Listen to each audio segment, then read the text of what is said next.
এই নসিহতটুকু আমাদের ঊর্ধ্বতন কর্তৃপক্ষের কাছে আমি হাত জোর করে করতেছি, একদম হাত জোর করে।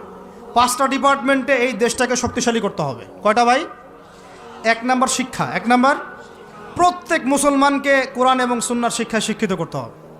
আমি অন্য ধর্ম নিয়ে কথা বলছি না, তারা তাদের মতো দিন পালন করে, লাকুম দীনুকুম ওয়ালিয়া দিন, লাকুম দীনুকুম ওয়ালিয়া দিন, তারা তাদের ধর্ম পালন করে করুক, আমাদের কোনো মাথা ব্যথা নাই। প্রত্যেক মুসলমানের বাচ্চাকে কোরআন সুন্নাহর শিক্ষায় শিক্ষিত করতে হবে এবং একই সাথে এই যুগকে চ্যালেঞ্জ করার জন্য যত সাবজেক্ট দরকার সব সাবজেক্ট আমাদেরকে শিখতে হবে ইনশাআল্লাহ। একমুখী শিক্ষা না, দ্বিমুখী শিক্ষার মেরুকরণ না, একদম দ্বিমুখী শিক্ষাকে একমুখী করে একটা কম্বাইন্ড এডুকেশন সিস্টেম চালু করতে হবে। যদি আপনারা না পারেন আমাকে দায়িত্ব দেন, আমাদেরকে বলেন যে ভাই বা ছোট ভাই, তোমাকে আমি 1 বছর সময় দিলাম, শিক্ষার বিষয়গুলো গোছায় দাও, বিনা পারিশ্রমিকে ইনশাল্লাহ করে দেব, কোনো সমস্যা নেই, 1 টাকাও দিতে হবে না, জাস্ট একটা চেয়ার টেবিল দেন, 100 জন আলেম দেন, 100 জন বুদ্ধিজীবী দেন, গড়ে দিব ইনশাআল্লাহ তাআলা। প্লে গ্রুপ থেকে মাস্টার্স পর্যন্ত আমাদের ছেলেমেয়েরা এমন শিক্ষায় শিক্ষিত হবে যেটাকে শরীফের গল্প শেখাবে না ইনশাআল্লাহ, বরং আমার ছেলে পাইলটও হবে, বিমানও চালাবে, আমার ছেলে ইনশাআল্লাহ হাফেজে করানো হবে ইনশাআল্লাহ, আমার মেয়ে ডক্টরও হবে ইনশাআল্লাহ, আমার মেয়ে আয়েশা রাদিয়াল্লাহু আনহার মতো মুহাদ্দিসও হবে ইনশাআল্লাহ। আমাদের এক ভাই সে রাজনীতিবিদও হবে ইনশাআল্লাহ, জুমার খুতবাও দিতে পারবে ইনশাআল্লাহ। আল্লাহর কসম করে বলতেছি এমন শিক্ষা চালু করা সম্ভব, শুধু আপনারা যদি একটু সৎসাহস দেখান, একটু উদ্যোগ গ্রহণ করেন, আল্লাহ পাক বহুত আজর দিবেন আপনাদেরকে। আল্লাহ পাক এই ওসিলায় আপনাদের সব গুনাহ মাফ করে জান্নাতও দিতে পারেন। আল্লাহর রাস্তায় আল্লাহর দিকে ফিরে আসেন। আমি আপনাদের সবচেয়ে শ্রেষ্ঠ বন্ধু, আমাকে শত্রু মনে করেন না। ইউসুফ আলাইহিস সালাম এক পর্যায়ে বলেছিলেন যে আমি যোগ্য, আমাকে দায়িত্ব দেন। মনে আছে আপনাদের? যখন সমাজে দুর্ভিক্ষের স্বপ্ন দেখলেন রাজা, রাজদরবারে গিয়ে তিনি বললেন যে দেখেন আপনার স্বপ্নটা এমনি এমনি স্বপ্ন না, 7 বছর এখানে ফসল ফলবে, 7 বছর দুর্ভিক্ষ হবে। যদি আপনি আমাকে দায়িত্ব দেন, আমি ইনশাআল্লাহ এমন একটা অর্থ ব্যবস্থা প্রণয়ন করব যে ইনশাআল্লাহ এই দুর্ভিক্ষের কবল থেকে মানুষ বেঁচে যাবে। মানুষ বাঁচে নাই। এখানে প্রমাণ হয় একটা জিনিস, যখন দায়িত্ব নেয়ার যোগ্য কেউ দেখা যায় না, তখন যোগ্যদেরকে কথা বলতে হয়। যোগ্যদেরকে কি করতে হয়? কথা বলতে হয়। এখন দায়িত্ব দেখতেছেন না কাদের হাতে? একটা লোক, যে ব্যক্তি আল্লাহর অস্তিত্বেই বিশ্বাস করে না, সে কিতাব লিখতেছে, ওই কিতাব আমাদের সন্তান পড়তেছে। আমি নাম মেনশন করতে চাচ্ছি না। কিছু মানুষ যারা আল্লাহর অস্তিত্বেই বিশ্বাস করে না, তারা মনে করে মহাবিশ্ব সৃষ্টি হয়েছে বিগ ব্যাং থেকে, আল্লাহ সৃষ্টি করে নাই। ও ডিপার্টমেন্ট অফ হেড হয়ে বসে আছে ওখানে। আজকে ট্রান্সজেন্ডার ইস্যু আসছে জন্য আপনারা নড়েচড়ে বসতেছেন না। শিক্ষার যে দশা চলতেছে, আমরা ভয় করি যে আজকে থেকে 10 বছর যদি এমনভাবে চলতে থাকে, আল্লাহ মাফ করুক, আমার আশঙ্কা একটা প্রজন্ম গড়ে উঠবে, জীবনে বাপকে তো সালাম দিবেই না, সালাম কেমন করে শুদ্ধ করে দিতে হয় সেটাও শিখবে না কখনো। ওই দিন যদি আপনারা দেখতে না চান, এখনই ব্যবস্থা গ্রহণ করেন। আমাদের কাছে ব্যবস্থা গ্রহণ করার কোনো ক্ষমতা নাই, ক্ষমতা আপনাদের হাতে আছে। আপনারা যদি এই ক্ষমতাকে আল্লাহর দিকে, আল্লাহর সন্তুষ্টির জন্য ব্যবহার করেন, আল্লাহ আপনাদেরকে আরও বড় করবে ইনশাল্লাহ।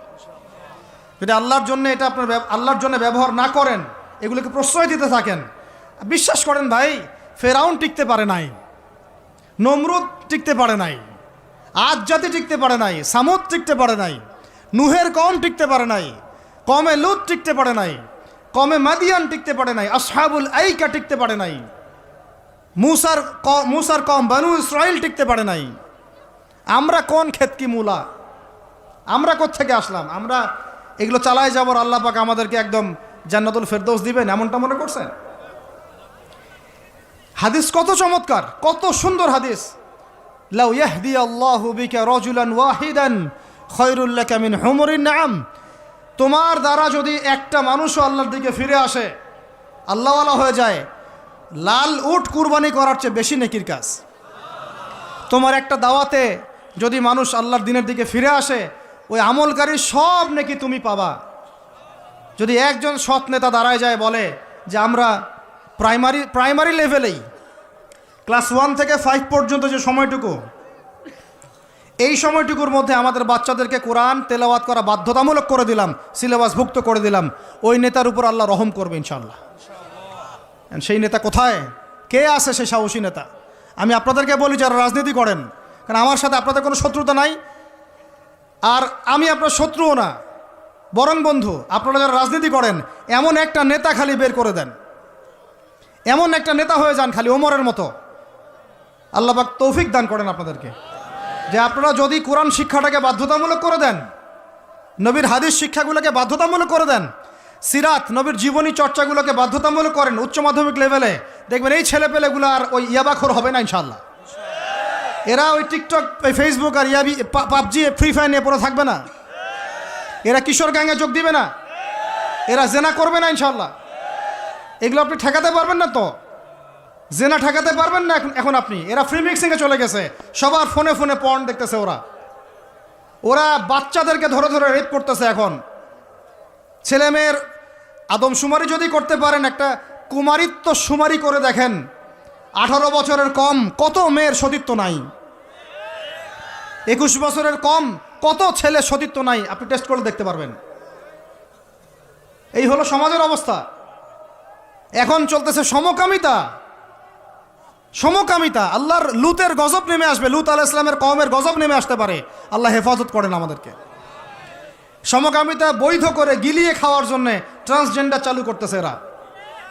ছেলে বাইর থেকে ছেলে, মনে মনে মেয়ে, মনটা চায় ছেলের সাথে যৌন সম্পর্ক করতে, নাউজুবিল্লাহ, অথচ বাইর থেকে একটা ছেলে।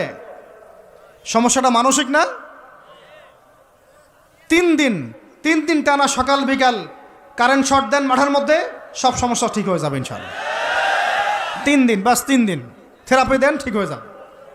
এগুলো প্রমোট করতেছে মিডিয়াতে বিভিন্ন নাটক দেখাচ্ছে, এগুলো দিয়ে ফেসবুকে এরকম ক্লিপ দেখানো হচ্ছে, মানুষ লিখতেছে, অধিকার চাচ্ছে। কোন যুগে আসলাম রে ভাই? আমরা কোন যুগে আসলাম? আল্লাহ রাব্বুল আলামিন আমাদের সবাইকে হেদায়েত দান করেন, অন্যায়ের প্রতিবাদ করার তৌফিক দান করেন। আমি আমাদের ঊর্ধ্বতন কর্তৃপক্ষকে বিনয়ের সাথে অনুরোধ করব, এইগুলোর পিছনে যারা এজেন্ডা বাস্তবায়ন করতেছে সবগুলোকে ধরে ভিতরে ঢুকাই দেন একেবারে।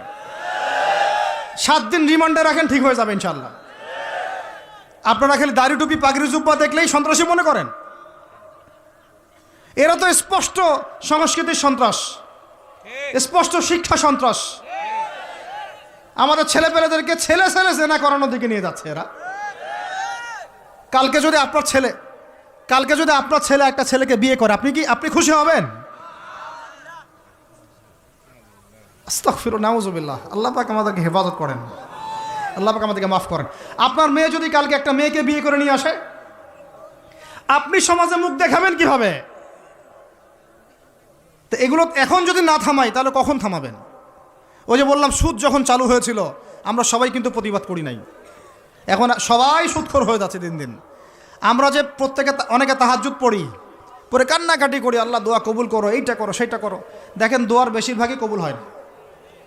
কেন হবে? অর্থনৈতিক জীবনে তো সুদ খাচ্ছি, আমি ঘুষ খাচ্ছি, দুর্নীতি করতেছি, হারাম খাচ্ছি, পণ্যের ভেজাল দিচ্ছি। আল্লাহ পাক আমাদের সবার রিজিককে হালাল করার তৌফিক দান করেন। অতএব আমি 5টা কথা বলছি, 5টা ডিপার্টমেন্টে এই জাতিটাকে শক্তিশালী করতে হবে। আল্লাহ পাক তৌফিক দান করেন। 1 নাম্বার শিক্ষা। 1 নাম্বার কি ভাই? এমন কোন শিক্ষা? শুধু একমুখী না, দ্বিমুখী শিক্ষার সমন্বয়। কোনটা? কোরআন সুন্নাহও থাকবে, আবার জেনারেল শিক্ষাও থাকবে। আল্লাহ পাক তৌফিক এনায়েত করেন, আমিন। 2 নাম্বার অর্থনীতি। 2 নাম্বার কি? আমাদের অর্থনীতি এত শক্তিশালী করতে হবে যে আমাদেরকে যেন পশ্চিমাদের কাছে কখনো হাত পাততে না হয়। আমাদের কৃষি দিয়ে আমরা চলবো ইনশাল্লাহ, আমাদের জাকাত ভিত্তিক অর্থনীতি দিয়ে আমরা চলবো ইনশাল্লাহ। আমাদের সত্যি এটা সোনার বাংলা, এটা সত্যি সত্যি সোনার বাংলা। আমাদের জমিতে এমন কোনো ফসল নাই ফলে না, তাই না ভাই? কৃষকের কাছে যে ফসলটা ফলে রুট লেভেল থেকে, ওইটা বাজারে আসতে আসতে 10 গুণ দাম বৃদ্ধি হয়ে যায়, সিন্ডিকেট হয় মাঝখানে। এগুলো বন্ধ করলে আমাদের উৎপাদন খেয়ে আমরা শেষ করতে পারবো না। আমাদের যে পরিমাণ ইলিশ মাছ হয়, এটা আমরা খেয়ে শেষ করতে পারবো না। আমাদের সমুদ্রে যে পরিমাণ সম্পদ আছে না, এটা উঠাইলে আমাদের জাতির মাথাপিছু আরও বেড়ে যাবে। মাটির তলে গ্যাস আছে, আর যেখানে গ্যাস আছে তার মানে কি জানেন? তার মানে তার নিচে তেল আছে। আজ হোক আর কাল হোক তেল পাওয়া যাবে, আর তেল পাওয়া গেলেই দেখবেন আমেরিকা এসে আঁকড়া কাটছে। ওদের কাজই এইটা। তখন বলবে যে তখন যেই সরকারে থাকুক বলবে সরকার ভালো না, ওখানে গণতন্ত্র কায়েম করতে হবে, আমাদেরকে যাইতে হবে। উদ্দেশ্য কিন্তু সরকার না, উদ্দেশ্য কি? তেল। এটাই তেল চোর, সারা বিশ্বের তেল চোরেরা। আর এই তেল নিয়ে নিয়ে নিয়ে নিয়ে কী করেছে জানেন না আপনারা? এগুলো বলতে গেলে অনেক কথা। নিজের দেশের নিচে বাংকার তৈরি করছে। এই বাংকারে কত গ্যালন গ্যালন তেল যে রিজার্ভ করা আছে আপনি জানেন না। যে তেল যদি বিক্রি করতে হয় তাহলে ডলারেই করতে হবে, তেল বিক্রি করতে হলে এই ডলারেই করতে হবে। তো আরবের শায়েখরা বলেছে ঠিক আছে রাজি, কুল্লু খালাস ইয়া হাবিবি। ওরা বলেছে হ্যাঁ ঠিক আছে, আমরা শুধু তোমাদের কাছেই তেল কিনবো আর কারোর কাছে তেল কিনবো না। শুধু তোমাদের গলফ কান্ট্রির কাছেই তেল কিনবো আর কারোর কাছে তেল কিনবো না। আর তোমরা শুধু ডলারে তেল কিনবা, অন্য কোনো কারেন্সিতে তেল কিনতে পারবা না। টাকা দিলে তেল দিবে না, রুপি দিলে তেল দিবে না, লিরা দিলে তেল দিবে না। যতক্ষণ আপনি এই ডলারটাকে মানে ওই আপনার টাকাটাকে ডলারে কনভার্ট না করছেন ততক্ষণ পর্যন্ত তেল দিবে না। এই যে চুক্তিটা হলো, এই চুক্তিটা হয়েছে বাদশাহ ফয়সালের ইন্তেকালের পরে, বাদশাহ ফয়সালের যুগে। বাদশাহ ফয়সাল, কিং ফয়সাল রাহিমাহুল্লাহ, তার সময় আরব ইসরায়েল যুদ্ধের সময় তিনি তেল বয়কট করেছিলেন। তো এই চুক্তিটার নাম হচ্ছে পেট্রো ডলার মনিটরি সিস্টেম। কি বললাম বলেন?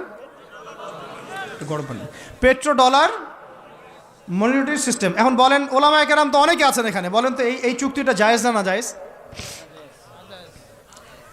এক সময় কেনা বেচা হতো সোনা দিয়ে, কি দিয়ে? গোল্ড কয়েন দিয়ে, রূপার কয়েন দিয়ে। ওইটা দিয়ে নবী সাল্লাল্লাহু আলাইহি ওয়াসাল্লাম কেনা বেচা করতেন। ওইটার মান কিন্তু কখনো কমে যাবে না, যাবে? কখনো কমবে না। আসহাবুল কাহফ 309 বছর পর ঘুম থেকে উঠছে, ওই 309 বছর আগে পকেটে যে মুদ্রা ছিল ওইটা বের করে দিয়ে বলতেছে বাজারে গিয়ে খাবার নিয়ে আসো। বুঝেন নাই? আর আপনি আপনার এই যে 1000 টাকাকে পকেটে রাখে 309 বছর ঘুমান, ঘুম থেকে উঠে এটা বের করে দিয়ে বলেন খাবার নিয়ে আসো। ওই সময় 309 বছর আগে ওই 1000 টাকা দিয়ে যদি 1 কেজি গরুর মাংস পাওয়া যাইতো, 309 বছর পর বের করে দেখবেন ওই 1000 টাকা দিয়ে আপনি ডিম পাইতে পারেন, একটা বড় তোর একটা কি ডিম বা মুরগি পাইতে পারেন। এটা কি ইনফ্লেশন বলি আমরা, কি বলি? ইনফ্লেশন। তো যাই হোক, ওইদিকে যাচ্ছি না। এখন এটা বুঝেন, এই যে ডলারটা আমি ছাপাইছি, আমার কোনো খরচ আছে? এই ডলারটা ওকে দিলাম, দিয়ে আমি তেল নিলাম। তেল মানে হচ্ছে এই বিশ্বের সোনা। তেল মানে কি? এই বিশ্বে এখন সোনা ফাংশন করে না মার্কেটে, তেলই হচ্ছে সোনার জায়গা দখল করছে। এখন এই ডলার দিতে আমার কোনো খরচ নাই, ডলারটা ওকে দিলাম, ওর কাছ থেকে তেল নিলাম, নিয়ে তেলটা আমি আমার দেশের বাংকারে রিজার্ভ করলাম। আমার কোনো লস আছে? আমার কোনো লস আছে? নাই। এখন এই ডলারটা যেহেতু রুলিং কারেন্সি, এটাকে ইকোনমিক্সের ভাষায় বলে হার্ড কারেন্সি, মানে শক্ত টাকা। কি বলে এটাকে? শক্ত টাকা। আর আমাদেরগুলো সফট, নরম। মানে হার্ড কারেন্সির মাধ্যমে বা এর আদলে সফট কারেন্সির মান নির্ধারিত হয়। বুঝতে পারতেছি কি? তো এখন যেহেতু ডলার হার্ড কারেন্সি, তো এখন ডলার না পাইলে আমাদের রেমিটেন্স বাড়বে না।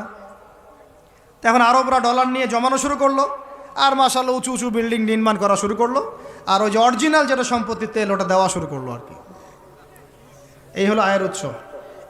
এই চুক্তির কারণে এই পশ্চিমারা এই তেলগুলো রিজার্ভ করে ফেলেছে, petro dollar monetary system.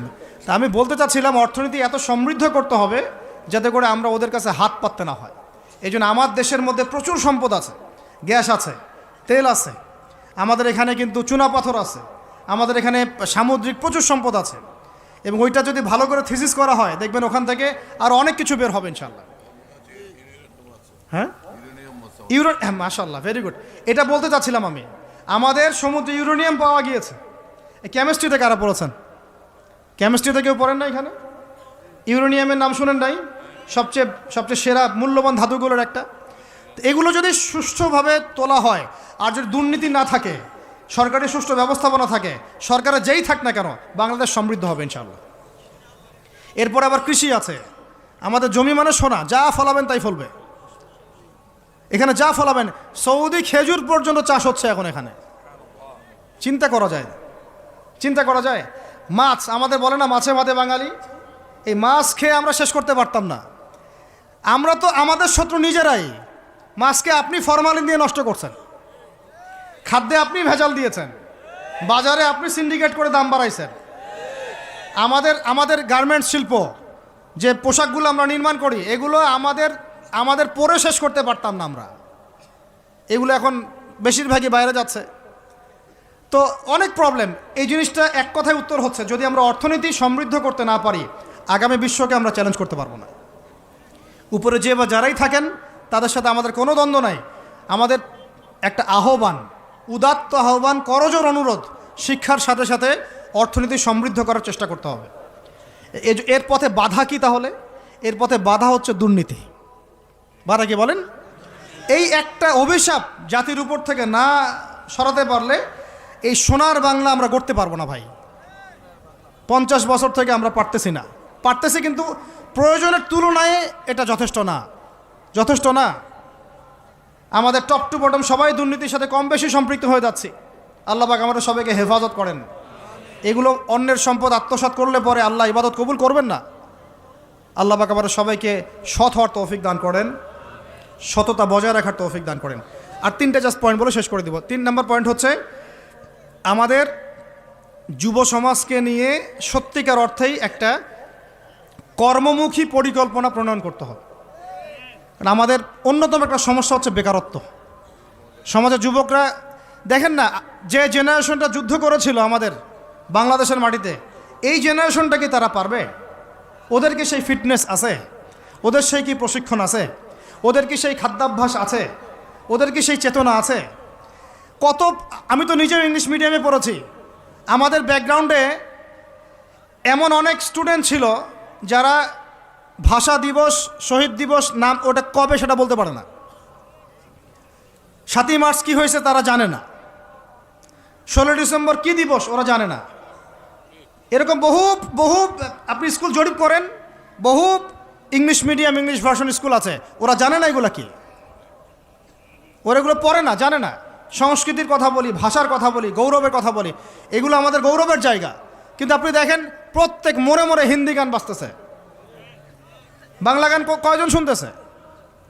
Nazrul নাই, হারাই গেল। নজরুলকে হারাই ফেললাম, জসিমউদ্দিনের কবিতা হারাই গেল, ডক্টর শহীদুল্লাহর কথাগুলো আস্তে আস্তে হারাই যাচ্ছে। আহমদ সফা নাই। আমরা ওইসব জায়গায় কাদেরকে বসাচ্ছি? আমি কাউকে আঘাত করতে চাচ্ছি না। আমরা ওইসব জায়গায় কাদেরকে বসাচ্ছি দেখেন। একটা সময় ব্রিটিশ বিরোধী বিদ্রোহের সময় আমাদের বাপদাদারা হিন্দিতে, উর্দুতে পর্যন্ত কবিতা লিখে প্রতিবাদ করেছিলেন। আপনারা অনেকেই জানেন এগুলো, যারা পড়াশোনা করেন। তারা তখন বলতেন, একটা ডায়লগ ছিল যে কি জানি, सरफरोशी की तमन्ना अब हमारे दिल में है, देखना है जोर कितना बाजुए कातिल में है। মনে নেই আপনাদের অনেকের? মানে স্বাধীনতার তামান্না আমাদের মনের মধ্যে আছে, খালি দেখার বাকি যে কাতেল বা জালেমের বাহুতে কত শক্তি আছে। কি কবিতা ছিল ওই সময়কার। তো আমরা এগুলো হারাই ফেলতেছি।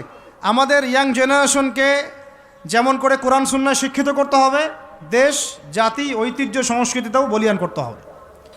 একই সাথে ওদের বেকারত্ব দূর করার জন্য কর্মমুখী পরিকল্পনা গ্রহণ করতে হবে। এদেরকে কাজে লাগান।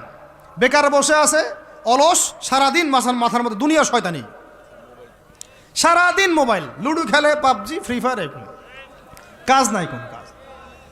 আল্লাহ পাক আমাদেরকে এই ফিতনাগুলো থেকে হেফাজত করেন, আমিন। আর এই জায়গায় আমাদের এই স্বজন প্রীতি এগুলো ত্যাগ করতে হবে। প্রতিভা যার, তাকে মূল্যায়ন করতে হবে। যদি আমার প্রতিভা থাকে, আমাকে চাকরি দিতে হবে। ওই ভাইয়ের প্রতিভা থাকে, তাকে চাকরি দিতে হবে। ওই ভাইয়ের প্রতিভা আছে, সে রিটার্নে ফার্স্ট হয়েছে, ভাই ভালো করেছে, ওকে অগ্রাধিকার দিতে হবে। কেন আমি দল করে বলেই আমার চাকরিটা হবে? কেন আমার মামা অমুক, খালা অমুক, খালু অমুক বলেই চাকরিটা হবে? কেন হবে? এই অন্যায় যদি চলতে থাকে, আল্লাহর গজব নেমে আসবে। আর বিশ্বাস করেন, এই যে ট্রান্সজেন্ডার এগুলো কথা বলছেন না, এগুলো আল্লাহরই গজব। কার গজব? এগুলো আল্লাহর পক্ষ থেকে গজব আকারে আসতেছে। 4 নাম্বার, 3টা বলেছি ভাই। একটা হচ্ছে শিক্ষা, আমরা শক্তিশালী হব কোথায়? শিক্ষা ইনশাআল্লাহ। 2 নাম্বার অর্থনীতিতে, 3 নাম্বার কর্মসংস্থানে। 4 নাম্বার হচ্ছে আমাদের এই জাতির একটা বড় অংশ, প্রায় 50% হচ্ছে মেয়েরা, মহিলারা। তাদেরকে কাজে লাগাতে হবে অবশ্যই। আমরা মহিলাদেরকে অনেক ক্ষেত্রে দিনই ক্ষেত্রেও পিছায় ফেলছি। আপনারা আসছেন, বসছেন, আওয়াজ শুনলেন, কয়জন মহিলা এই সুযোগটা পায়? কয়টা বাসায় মহিলাদের তালিম হয়? কয়টা দেশে মহিলা মাদ্রাসার সংখ্যা আসলেই কত? মহিলা আলেমা খুঁজে পাচ্ছি না আমরা মাদ্রাসা প্রতিষ্ঠা করতে গেলে আলেমা খুঁজে পাচ্ছি না, যে মুফতি বা ইফতা ফারেক বা দাওরা হাদিস পাশ করা আলেমা খুঁজে খুঁজে বের করতে হচ্ছে। অনেকে দেখা যাচ্ছে, আমি নিজেদের কথাই বলছি, ইফতা দিয়েছেন, দাওরা ফারেক করেছেন আমার পরিবারের এবং বংশের অনেকেই, তার আগেই বিয়ে সংসার হয়ে গেছে, এখন সংসার নিয়ে ব্যস্ত। তাহলে এখন মেয়েদের মধ্যে খেদমত কে করবে? আমি আপনি কি মেয়েদের মধ্যে এইভাবে ওয়াজ করতে পারবো? ওদেরকে সামনে নিয়ে বসতে পারবো? ওদের সমস্যাগুলিকে আমরা সলভ করতে পারবো? তাহলে আপনার বোনকে দায়িত্বটা পালন করতে হবে, আপনার মেয়েকে বা আপনার স্ত্রীকে। তো সেক্ষেত্রে তো আমরা সেরকম স্ত্রী, সেই মেয়ে, সেই জেনারেশন তৈরি করতে পারছি না। অনেক আলেমের স্ত্রী পর্যন্ত দুনিয়াদার হয়ে গেছে এখন, সোনা দানা গয়নাগাটি ভ্রু প্লাক ফ্যাশন এগুলো করতেছে। হ্যাঁ, তো এগুলো থেকে আমাদেরকে বের হয়ে আমাদের স্ত্রীদেরকেও খাদিজা আয়েশা রাদিয়াল্লাহু আনহুমা তাদের মতো করে দিনের পথে সহযাত্রী বানাতে হবে। আল্লাহ পাক তৌফিক দান করেন। আল্লাহ পাক আমাদের এই পুরো মা বোনদেরকে হেদায়েত করেন, তাদেরকে খাস পর্দায় থাকার তৌফিক দান করেন ইনশাআল্লাহ। আমাদের এই যুবকরাই সোনার বাংলা করবে ইনশাআল্লাহ, ইনশাআল্লাহ তাআলা। হ্যাঁ দিচ্ছি। আর শেষ কথা, লাস্ট পয়েন্টটা শেষ করে দেই। লাস্ট পয়েন্টটা হচ্ছে ভাই, যে কোরআনে আল্লাহ রাব্বুল আলামিন এই বিশ্ব রাজনীতি ডিল করার জন্য অনেকগুলো হেদায়েত দিয়েছেন। আমি আলোচনার মাঝখানে কিছু এনেছি, যেমন সূরা মাইদার আয়াতগুলো, ইহুদি খ্রিস্টানদের সাথে আমাদের চলাফেরা কেমন হবে, মুশরিকদের সাথে আমাদের চলাফেরা কেমন হবে, আমাদের বাণিজ্য কেমন হবে, আমরা কাকে বন্ধুরূপে গ্রহণ করতে পারবো, কাকে পারবো না, এইগুলো ফলো না করতে পারলে একটা জাতি সমৃদ্ধ হতে পারবে না।